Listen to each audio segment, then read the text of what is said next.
When you talk about pricing with your customers, they're naturally going to compare you to something else. Often they'll compare you to a competitor. But what happens when they compare you to yourself? I'm Casey Brown, president of Boost Pricing. Subscribe to my channel to learn the secrets of getting the pricing your company deserves. Today, I'm going to talk about how to manage the price comparison conversation so that your customers and your sales team stay oriented in reality. Help them make the right comparisons rather than pulling you in a direction that isn't productive for anyone. I recently had a conversation with the CEO of a distribution company who talked about her supply chain difficulties over the past couple years. Service interruptions became much more common, lead times got longer, on-time in full shipment performance suffered. They often had to deliver large inflation-related price increases at the same time they were telling their customers the products would be later unavailable. And worn out, beat up salespeople had a crisis of confidence. They felt they couldn't continue to command a price premium over competition because the company as a whole wasn't living up to the standard of service it had held in the before times, meaning before the pandemic, before supply chain challenges, before the labor shortages, etc.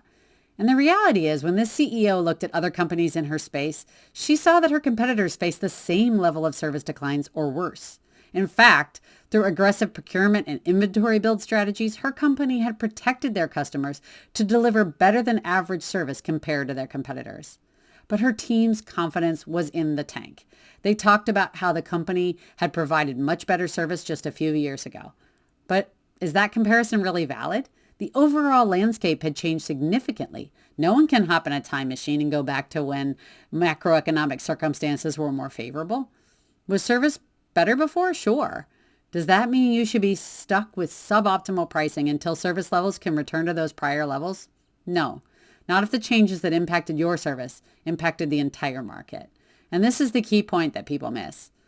And while customers are guilty of comparing you to your own past performance, this irrelevant comparison against a now defunct reality often carries more weight in your own head than it does for your customers. Don't inject that comparison into the conversation or allow it to cause you to underprice. It's okay for customers to make comparisons when you discuss pricing. In fact, you should expect it. But when you're having the pricing conversation, make sure customers are setting up the right comparison. When they say, but you used to give us X, remind them those were different times. Make sure customers consider current alternatives. Don't let them anchor on the way things used to be in the past. The world has changed. Pricing is always a relative question. Help customers make the right comparison to their current alternatives and drive your pricing conversations accordingly.